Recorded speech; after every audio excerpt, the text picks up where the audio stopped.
عزیز طلباء، B S Urdu 9007 کے unit number 2 Nazir Ahmad پر گفتگو جاری ہے۔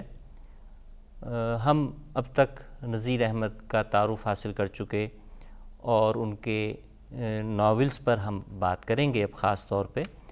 اگرچہ ہمارے نصاب میں جو ناول شامل ہے اس کا نام ہے توبۃ النصوح،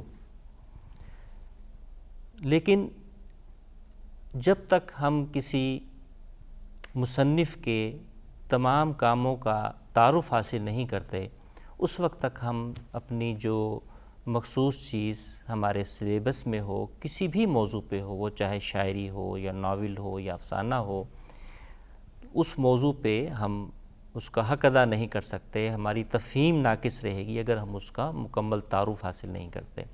تو آپ سے گزارش یہ ہے کہ اس ناول کے ساتھ ساتھ آپ ان کے بقیہ ناولز کا بھی مطالعہ کریں اور ان کے بارے میں کم از کم درجے میں بنیادی آگاہی ضرور حاصل کریں۔ تو آئیے ہم توبۃ النصوح کے تلخیص اور اس کے فکری و فنی جائزے سے پہلے بقیہ 6 ناولوں کا بنیادی تعارف حاصل کرتے ہیں۔ پہلا ناول ان کا ہے میراث العروس۔ یہ کتاب انہوں نے اپنی بیٹی کو اردو سکھانے کے لیے لکھی بنیادی طور پر۔ اس کا بلکہ ایک دلچسپ واقعہ بھی ہے کہ انگریز افسر کی فرمائش پر پھر اس کو شائع کیا گیا۔ ہوا یہ کہ ایک مرتبہ ایک انگریز جو ہے وہ ان کے گھر تشریف لائے اور وہ موجود نہیں تھے نذیر احمد۔ ان کے بچے کے ہاتھ میں جو ہے ایک چیز تھی، اس کا نام تھا چند پند۔ انہوں نے اس کو پڑھا، تھوڑا سا دیکھا، پھر پوچھا کہ یہ کیا ہے۔ انہوں نے بتایا کہ ابا نے ہمارے لیے لکھی ہے۔ پھر انہوں نے بتایا کہ یہ میری بہن کے لیے بھی لکھی ہے، تو وہ بھی منگوائی۔ تو اس طرح وہ ساتھ لے گئے اور یہ ان کا دلچسپی بڑھی، اور یہ ایک علیحدہ سے واقعہ ہے، ہم آگے چل کر بیان کریں گے اس چیز کو۔ تو یوں ایک اس کا آغاز جو ہے وہ ہوتا ہے اور اس کو پھر شائع کیا گیا، بڑے پیمانے پہ اس کو لکھا گیا اور سراہا گیا۔ خیر، اس میراث العروس کا جو ایک دوسرا نام ہے وہ اکبری اصغری کی کہانی کا بھی ہے۔ اس پر بہت سے ڈرامے وغیرہ بھی بنے ہیں۔ تو اکبری اصغری کا قصہ یہ ہے کہ یہ 2 بہنیں ہیں۔ اکبری جیسا کہ نام سے بھی پتہ چل رہا ہے کہ بڑی بہن ہے اور اصغری چھوٹی بہن ہے۔ اکبری جو ہے، جو بڑی بہن ہے، یہ پھوہڑ ہے، بد سلیقہ ہے، بلکہ بد زبان بھی ہے، اور اپنے سسرال کا اس نے ناک میں دم کیا ہوا ہے اور گھر کا نظام بالکل چوپٹ ہے۔ غلط فہمیاں، لڑائی جھگڑے بھی موجود ہیں اسی وجہ سے۔ جبکہ دوسری طرف اس کی چھوٹی بہن اصغری ہے۔ اصغری جو ہے اس کے بالکل الٹ سلیقہ شعور ہے، معاملہ فہم ہے، بلکہ وہ عقل اور جذبات کا ایک ایسا اس میں توازن موجود ہے جو کبھی بھی بگڑنے نہیں پاتا۔ اس کی وجہ سے جو ہے نہ صرف یہ کہ گھر کا ماحول ٹھیک رہتا ہے، بلکہ جو پہلے سے خاندان میں جاری مسائل تھے وہ بھی درست ہونا شروع ہو جاتے ہیں۔ بلکہ ایک گھر کے ایک بہت دیرینہ مسئلہ جو تھا کہ ایک خاتون جو تھیں وہ اس کو ان کے گھر میں معاشی جو مسائل تھے اس کا جو ایک لحاظ سے ذمہ دار تھیں، اس سارے معاملے کو انہوں نے پکڑا اور بہت ہی دانش مندی سے اس معاملے کو بغیر کسی جھگڑے کے انہوں نے حل کیا۔ تو یوں یہاں ہم یہ دیکھتے ہیں کہ اکبری اور اصغری کی کہانی کے ذریعے نذیر احمد نے بچیوں کی تعلیم پہ اور ان کی تربیت پہ بات کی ہے بنیادی طور پہ۔ اسی لیے یہ اکبری اصغری کے دونوں کردار ایسے مشہور ہوئے کہ بعض لوگوں نے تو اس وقت گھر تلاش کرنے کی بھی کوشش کی کہ اکبری اور اصغری کا گھر کون سا ہے، اور ڈپٹی نذیر احمد کی بھی جو پہچان بن گئی اس وقت وہ یہی بن گئی کہ اکبری اصغری والے مولوی صاحب ہیں۔ تو یہ اس کی وسیع یعنی پاپولیرٹی، اس کی شہرت کے اور اس کے اثرات کے معاشرے پر کے یعنی نتائج ہیں، اور آج تک بھی ان کے ڈرامے بھی بنے ہیں اس پہ، آپ کے پی ٹی وی نے بھی بنایا ہے، اور یہ شامل نصاب بھی رہتا ہے۔ دوسرا ناول ان کا ہے بنات النعش۔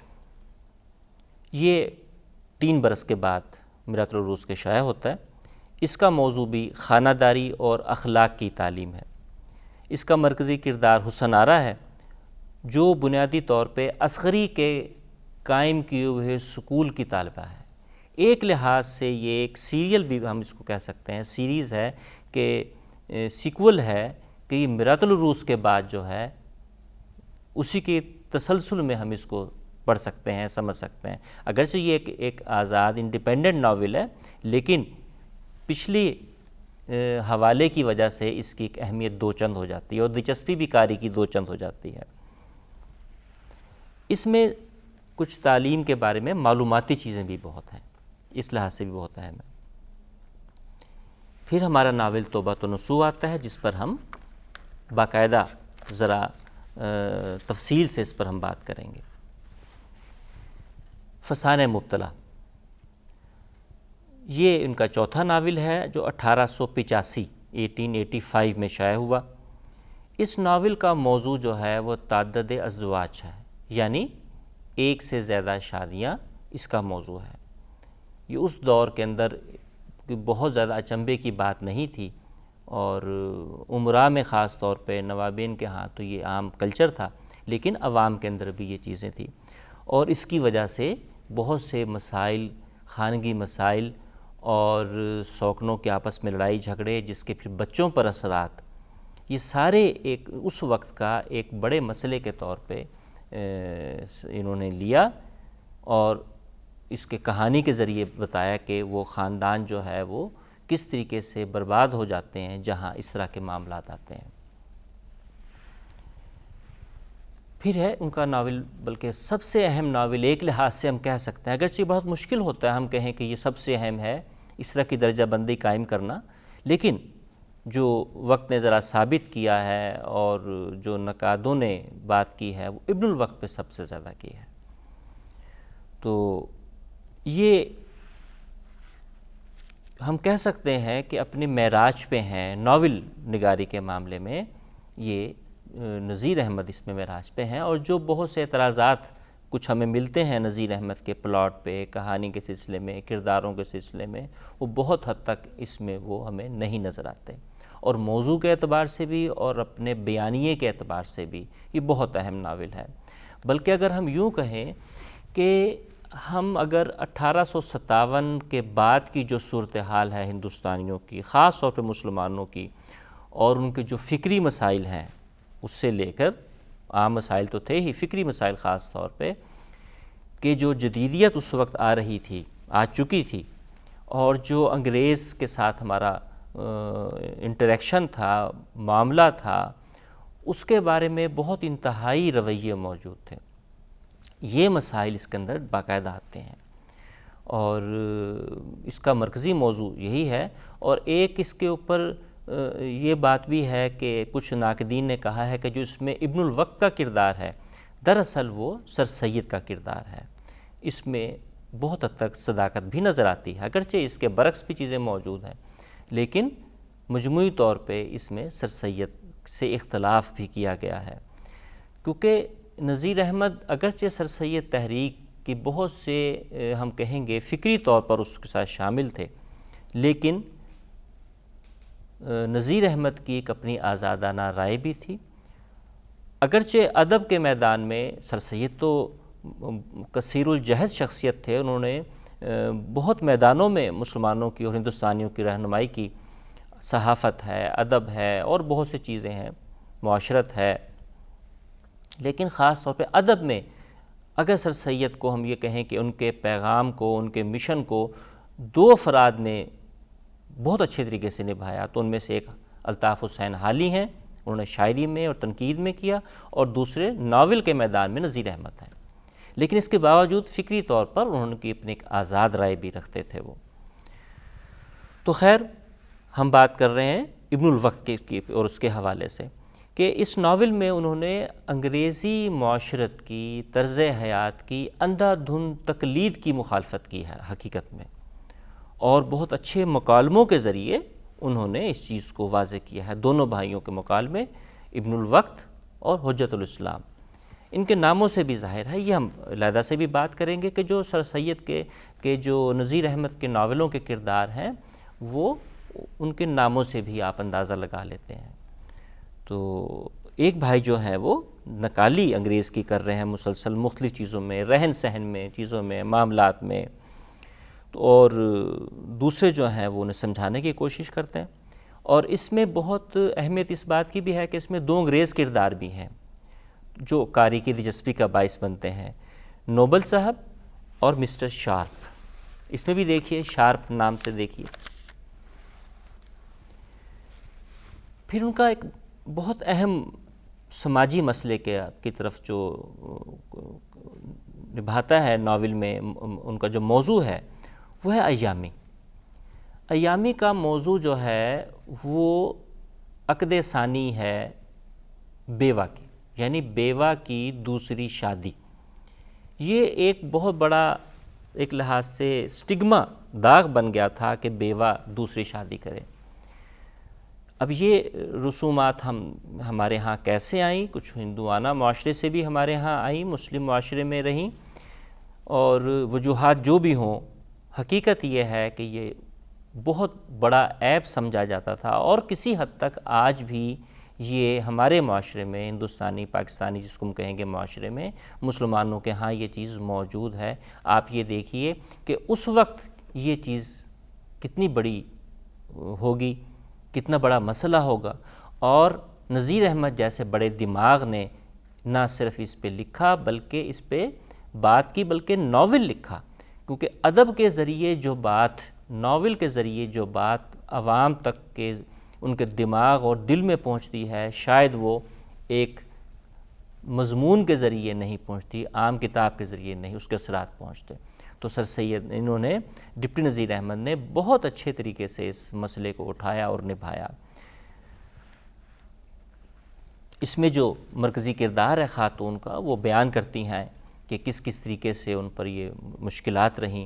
اچھا، بہت اس ناول میں خاص طور پر، اگرچہ اور بھی بہت سے ناول ہیں جس پر نفسیاتی حقیقت نگاری کا استعمال انہوں نے کیا ہے، ہم کہہ سکتے ہیں، لیکن خاص طور پر جو نفسیات کا جائزہ ایک بیوہ کا، خاص طور پہ ایک جوان بیوہ کا لیا ہے، وہ بہت اہمیت رکھتا ہے۔ اس حساب سے بھی اس ناول کو بہت انفرادی حیثیت حاصل ہے، اور بلکہ یہ ڈاکٹر جمیل جالبی کے بقول یہ اردو کا پہلا ناول ہے، یہ امتیاز بھی اس کو حاصل ہے نفسیاتی اس کے ساتھ ساتھ، کہ جو بیوگی کے مسئلے پہ لکھا گیا ہے۔ اس کا جو مرکزی کردار ہے وہ آخر میں اپنی زندگی کا مقصد بنا لیتی ہیں، بڑھاپے میں اس پہ تقریر کرتی ہیں، تقریریں کرتی ہیں اور بات کرتی ہیں، اور زندگی کا مشن بنایا کہ اس موضوع پر وہ لوگوں میں آگاہی پیدا کریں گے کہ ان کے ساتھ جو ہونا تھا وہ ہو گیا، اب آنے والی نسلوں کے ساتھ یہ نہ ہو۔ آخری ناول ہے ان کا رویائے صادقہ۔ اس ناول کا مرکزی کردار صادقہ، ایک نوجوان لڑکی ہے۔ صادقہ ایک خواب دیکھتی ہے بچپن میں، بلکہ اس کو جو خواب آتے ہیں وہ سچے خواب آتے ہیں، وہ چیز پوری ہو جاتی ہے۔ اس کی شہرت ہوتی ہے گلی محلے عزیزوں میں۔ اس کا ایک نقصان یہ ہوتا ہے کہ جب اس کی عمر شادی کی ہوتی ہے تو اس سے کوئی شادی کرنے کو تیار نہیں ہوتا، اور اس کی وجہ یہ ہے کہ لوگوں کے ذہنوں میں کہ اس پہ جن کا سایہ ہے، جنات کا سایہ ہے اس پہ، جو اس کو خواب وغیرہ کے ذریعے یہ سب معاملات ہوتے ہیں۔ تو اس طرح ایک مشکل صورتحال سے خاندان گزرتا ہے، لیکن اسی دوران جو ہے ایک علی گڑھ کا پڑھا لکھا نوجوان شادی کی پرپوزل دیتا ہے اسے، اور ان کے والدین سے جب رابطہ کیا جاتا ہے تو وہ ذرا پس و پیش سے کام لیتے ہیں، انہیں کچھ اس کے عقائد پہ اعتراض ہے۔ پھر وہ جو نوجوان ہے وہ اپنے عقائد کی وضاحت کے لیے خط لکھتا ہے، جس کو بہرحال پھر قبول کر لیا جاتا ہے۔ تو وہ جو اس کا خط ہے اور جو یہ معاملات ہیں، یہ بھی کچھ یعنی جو اس وقت جدید اور قدیم کی آویزش چل رہی تھی، اس کی طرف بھی اس میں کچھ اشارے ہمیں ملتے ہیں، اور مسئلوں کے حل کہ ہمیں اب نئی صورتحال میں کس طریقے سے سوچنا ہے اور کس طریقے سے اس کے ساتھ رہنا ہے، یہ بھی اس کے موضوع ہیں۔ اور اس کا ایک جو تھیم ہے، جو اس کا مرکزی خیال ہے، وہ یہ بھی ہے کہ اسلام کو سائنس اور عقل کے مطابق بیان کرنا. تو یہ اس پہ پورا موضوع ہے. اس پہ کچھ اعتراضات بھی ہوئے ہیں اس بات پہ کہ سر سید نے، خاص طور پر سر سید نے، اور پھر اس ناول کے حوالے سے، کہ اسلام کو کھینچ کھانچ کے ہر چیز کی توجیہ جو پیش کرنے کا رویہ تھا کہ جی ہاں یہ بھی اسلام میں ہے اور یہ ہے سارا کچھ، اور سائنس کے مطابق ثابت کرنے کا. تو اس پہ وہ اپنی جگہ، لیکن اس وقت کے اعتبار سے یہ بہت اہم موضوع تھا جو اس ناول میں آتا ہے. تو یوں ہم عزیز طلباء دیکھتے ہیں کہ مجموعی طور پہ معاشرتی مسائل، خواہ وہ خانگی ہوں، وہ بچوں کی تربیت ہو، وہ بیوہ کا مسئلہ ہو، وہ تمام کے تمام، یا وہ جدید جو تہذیب آ چکی تھی، اس حوالے سے جو مسائل تھے ہندوستانیوں کو، خاص طور پر مسلمانوں کو، ان کے ساتھ کیسے چلنا ہے، کیسے نبٹنا ہے، اور ہماری معاشرت میں کیا کیا خامیاں ہیں، ان سب کا تجزیے کے ساتھ اور حل کے ساتھ، یعنی سر سید کے جو ان کے ناولز جو ہیں ڈپٹی نذیر احمد کے، وہ حل بھی پیش کرتے ہیں. اگرچہ ادب کا بنیادی کام چیزوں کے سولوشنز پیش کرنا نہیں ہے، شاعری کا کام، ناول کا کام حل پیش کرنا نہیں ہے، وہ ایک اشارہ کر سکتا ہے. لیکن ہم یہ دیکھتے ہیں کہ کیونکہ یہ اصلاحی جذبے کے تحت ہیں، لہٰذا یہ ناول ہوتے ہوئے بھی معاشرے کے لیے سدھار کا جو کام کرنے کا انہوں نے جو بیڑا اٹھایا تھا سر سید تحریک نے اور نذیر احمد نے، ان کے ہم نواؤں نے، اس میں وہ بہت حد تک کامیاب ہوتے ہیں.